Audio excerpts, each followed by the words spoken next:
What was younger me most afraid of? And was I right to be afraid of it? When I was doing prep work for this video, it took me a while to come up with a good answer to this question, but I think the thing I was probably most afraid of was myself to some regard. More specifically, disappointing other people. I have always struggled with like emotional connections with people, with getting close to people, with feeling ties to them. I've always struggled with that. It's just my personality. I'm a very independent person. But at the same time, as I'm like, completely self-sufficient, I'm also scared of disappointing other people. When I was in like high school, middle school, when I was younger, when I was a teenager, part of this fear of getting closer to people was because I was scared I was going to disappoint them. And this is something that I don't struggle with as much anymore, but back then it was definitely something I struggled with. I was terrified of accidentally making someone hate me. This stemmed from a fear of being a disappointment. I felt like I was a disappointment to everyone around me, including my family, including my friends. I felt like when I would make a mistake, they all would just be like, oh my gosh, why is she doing that? And this spilled over into my relationship with God. I talked about this a lot in my Spirit and Truth video, but I was always scared. I was never good enough. Not a good enough Christian, not a good enough believer. I was always sinning. I was always making mistakes, and I would just one day make a mistake too big and God wouldn't forgive me anymore and I would be going to hell. I was constantly scared of hell as a kid. Another fear that I had when I was younger that I didn't realize at the time, but I realized recently, is that I was really scared of not being known.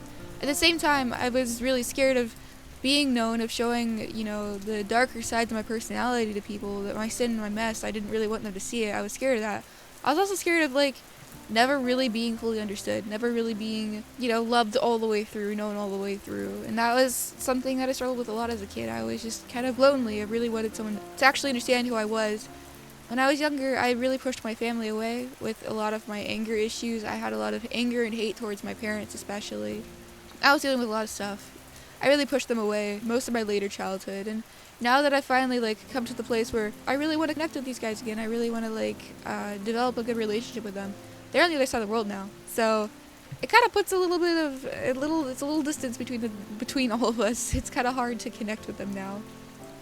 I can't say I'm completely free of these fears. I'm completely over the fear of being a disappointment and this fear of never being known. I can't say that I'm completely moved on from that. I still struggle with that. I mean, at the end of the day, I'm still a teenager too. This whole thing is a letter to my teenage self.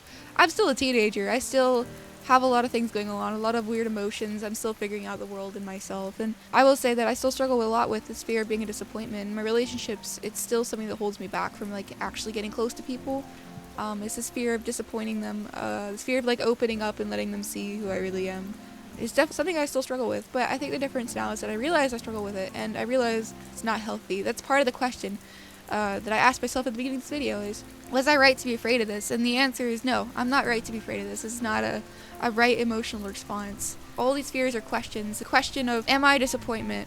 Am I not good enough? Question of, will anyone really love me all the way through? Will anyone really know every part of me? They're both questions I had, and the answers are in God's love. That's the answer to the questions is God's love. Being frog, I want to bring some scripture into this. I want to bring up some Bible verses, and the first verse I want to read is Psalm 73:26. My flesh and my heart may fail, but God is the strength of my heart and my portion forever. Next, I want to read out of Psalm 37:23-24. The steps of a man are established by the Lord when he delights in his way. Though he fall, he shall not be cast headlong, for the Lord upholds his hand. And lastly, I want to go to 2 Corinthians 12:9-10. But he said to me, my grace is sufficient for you, for my power is made perfect in weakness. Therefore I will boast all the more gladly of my weaknesses, so that the power of Christ may rest upon me. For the sake of Christ, then, I am content with weakness, insults, hardships, persecutions, and calamities, for when I am weak, then I am strong. And this is to answer the question of, am I a disappointment? Am I not doing enough? Am I not good enough? And the answer is kind of yeah. I mean, at the end of the day, we are just lumps of clay that have the Spirit of God living inside of us. Breath of life was breathed into our nostrils and we came alive. And yes, on our own, we're very weak. We're very incapable of doing really anything. We're just little people running around. And I think this is where humility comes into the picture, is that you gotta realize, yeah, on our own, we're kind of useless. We kind of can't do anything. But God is the one who gives us value. He's the one that breathed life into us in the Garden of Eden. He's the one who decided that he was going to put so much value on our lives that he was willing to go to the cross and die for us just so that we could go to heaven and spend eternity with him. any value that a human has, anything special about us that makes us different from the rest of creation, anything that makes us unique and beautiful, all comes from God. We don't really have anything on our own. This humility kind of goes into this idea of, God doesn't need us to be perfect.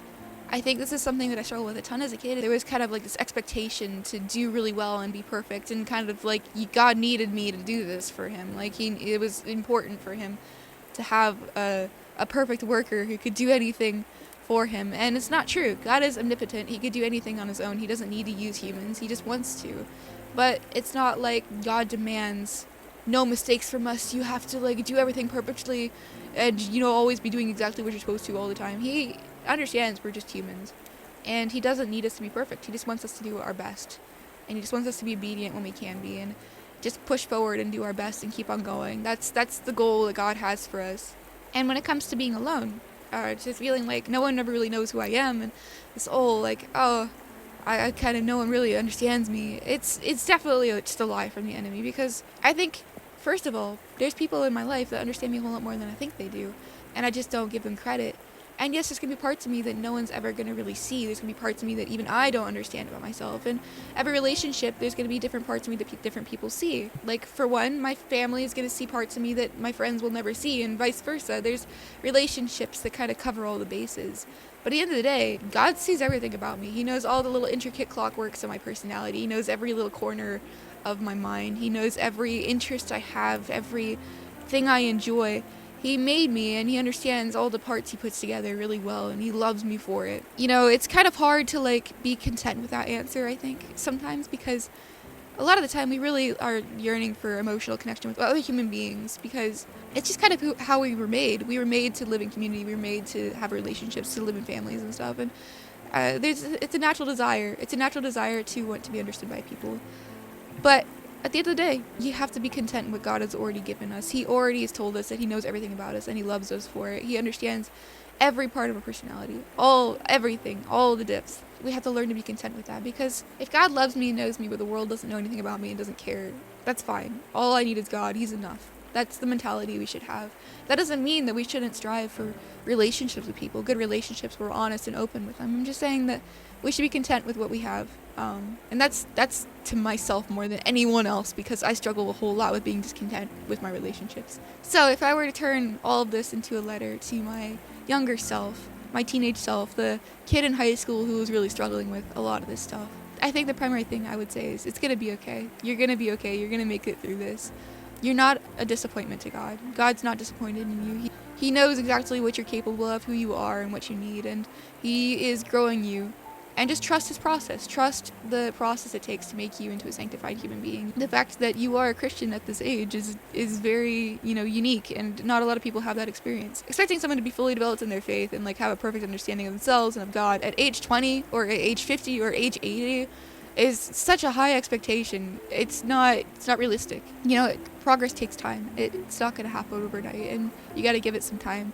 And just trust that God will use you in ways that you won't expect. And to my younger self, God is going to use you in crazy ways. He's going to take you around the world. In the span of a year, you're going to go to Africa and California and the Middle East and all these amazing places, and you're going to see the world and just see amazing stuff. But you're also going to learn how to be content serving God in a really boring place like the Midwest, and you're going to learn how to have emotional connection with people that you'll never see again, and you're going to heal from a lot of the stuff that you struggled with when you're younger. And it's just you're going to have an amazing time with God, and you are going to get to that point where you understand his love for you, and you're going to get to that point where you feel fulfilled in what you're doing. It's going to happen. You just have to trust God that he's getting you to that point.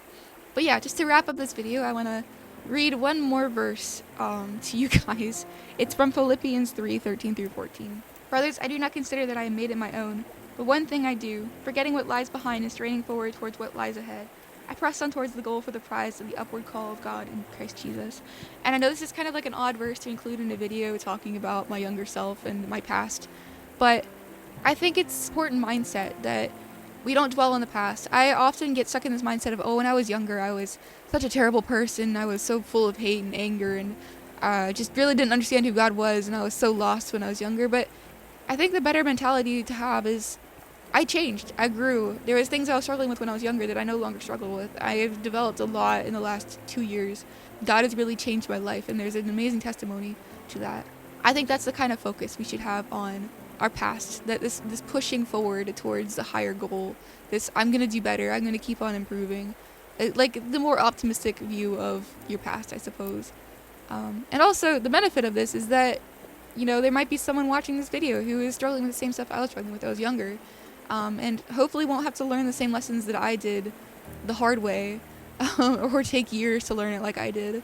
Hopefully this video helps someone who's struggling with the same stuff I was struggling with. So yeah, this is the first installment, I suppose, in a new series of videos that it's just probably gonna be 4 of them, talking about like what I would say to my younger self, letters to my teenage self. You can tell that this video is a little experimental, it's a little different than my normal content. That's because I spent a lot of time working on my latest video, the one on feelings and faith, and it was a long process. It was a lot of work, lots of hours put into it. I was just like, this is not sustainable. I can't do this for every single video. I'm sure I will still be putting out videos with that level of like editing. I do enjoy doing a little bit of animation, a little bit of editing for videos, but it's not going to be every single one of them because that is just too much work. So this is like a little experiment to see if I can do a video like this and probably get it out more consistently and not have to have months in between each video. Also, I'm going to college soon, so high levels of effort into videos is probably not going to be possible pretty soon, so this is kind of in prep work to see if I can still be a sustainable Christian content creator while I'm in college. But yeah, if you enjoyed this video, if you want me to make more content like this, please be sure to like and subscribe. I am gonna try to make at least 3 more videos on this topic, but if you want to see more videos like this in the future past that little series, please be sure to like the video. It lets me know that you guys enjoyed it, that it was helpful to you. It also gets the video to more people. Subscribing to the channel supports the channel. Every subscriber really does make a difference, and I appreciate it. Also, if you have anything to say in response to the video, the comment section is right there and you can talk to me. I read every single comment and they do inspire my videos, and I do really love hearing from you guys. Thank you all for watching to the end of the video. I appreciate it. I hope you guys have a wonderful day. God bless you all, and I'll see you in the next one.